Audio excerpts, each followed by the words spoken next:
Sebut aja namanya X. Tiba-tiba nama X itu datang, walaupun X yang berbeda. Aneh ya, kok ingat lagi sama si X yang itu tuh. Itu artinya berarti energi itu ada. Saya kasih tahu, saat energi itu ada, dia muncul dari dalam. Perhatikan saya, perhatikan ini bagian yang paling penting. Jangan dilawan, jangan dihakimi, jangan dinilai. Biarkan energi itu ada dan akui kalau itu ada. Jangan bereaksi yang negatif. Ketika kita mengambil sikap yang negatif, apa yang terjadi? Kita sedang menambah luka. Sikap yang negatif itu malah justru menambah luka semakin besar. Inilah karena kita selama ini nggak ngerti bagaimana cara menyembuhkannya. Dilawan, ya. Sesuatu yang dilawan pasti akan melawan. Sesuatu yang akan ditiadakan oleh kita akan. Jadi cara untuk mengambil energinya supaya dia tidak punya kekuatan, cukup disadari, diakui, diterima kalau energi itu ada.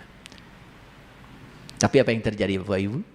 Ketika X disebut-sebut, marah. Langsung diceritakan lagi yang lalu. Itu kalian mah. Saya tahu. Makanya tercager-cager. Gak waras-waras. Terus akhirnya apa? Menambah luka, menambah luka. Apa yang terjadi? Program itu bukan bergeser. Tidak ada quantum shift di situ. Yang terjadi apa? Itu dipermanenkan. Makanya kejadian yang sama terjadi berulang-ulang. Keren gak Bapak Ibu alam semesta ini? Keren apa tidak? Keren kalau dipahami. Makanya mekanisme ini kan jarang dijelaskan. Betul nggak? Seolah-olah ini ranah psikologi. Ini sekarang harus masuk ke sini. Seperti kata Menteri Agama. Tempat-tempat ibadah ini harus jadi laboratorium spiritual. Itu Menteri Agama bilang begitu. Jadi jadikan rumah-rumah ibadah sebagai laboratorium.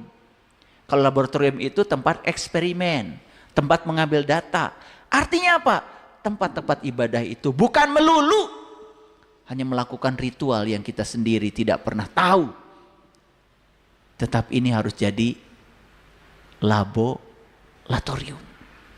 Nah makanya saya jadikan nih rumah ibadah jadi laboratorium. Kita coba melakukan proses eksperimen. Ini sedang eksperimen nih, eksperimen. Ini sedang eksperimen, masuk ke dalam diri lebih dalam. Nah, di ayat ini dikatakan, ya, bagi manusia ada akibat-akibat yang selalu mengikutinya bergiliran di muka dan di belakangnya. Mereka menjaganya atas perintah Allah. Nah, ini yang dikatakan di ayat ini apa? Yahfadunahu. Hafid itu maha penjaga. Yahfadunahu min amrillah. Loh, gimana cara Allah menjaga? Allah sang kehadiran, Allah sang keberadaan hanya merespon semua sebab-sebab yang diciptakan oleh kita sendiri. Bapak Ibu, ketika Bapak Ibu menceritakan keburukan pasangan, tambah sebut tambah buruk. Yang benar. Tambah sembuh tambah buruk. Kenapa? Udah tahu sekarang hukumnya? Ketika kita menceritakan keburukannya, maka apa? Ya, kita berarti masih menolaknya. Berarti kita belum bisa menerimanya. Apa yang terjadi? Dia akan terus dihadirkan keburukan itu terus menerus sampai suatu saat kita sembuh. Saat dimana kita bisa menerimanya. Ayo mau lari kemana? Mau ganti pasangan? Ganti pasangan memang menyelesaikan masalah? Tidak. Karena apa?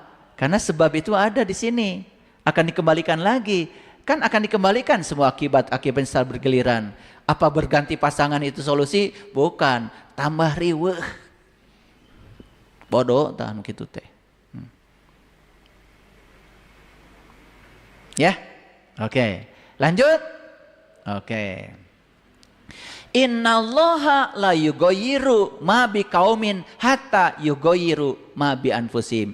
Ini ayat sering dibicarakan di kajian-kajian. Tapi sayang ayatnya dipenggal tengahnya aja. Betul nggak? Harusnya dibahas dari awal. Bagi manusia ada akibat-akibat yang selalu mengikuti secara bergiliran. Itu yang ditiadakan. Lanjut aja. Sesungguhnya Allah tidak merubah keadaan suatu kaum. Sehingga mereka merubah keadaan yang ada pada diri mereka sendiri. Itu yang sering kita dengar. Sering kita dengar pun tidak tahu caranya bagaimana. Karena selama ini kita merubah suatu kaum, merubah nasib, keluar apa ke dalam? Jujur.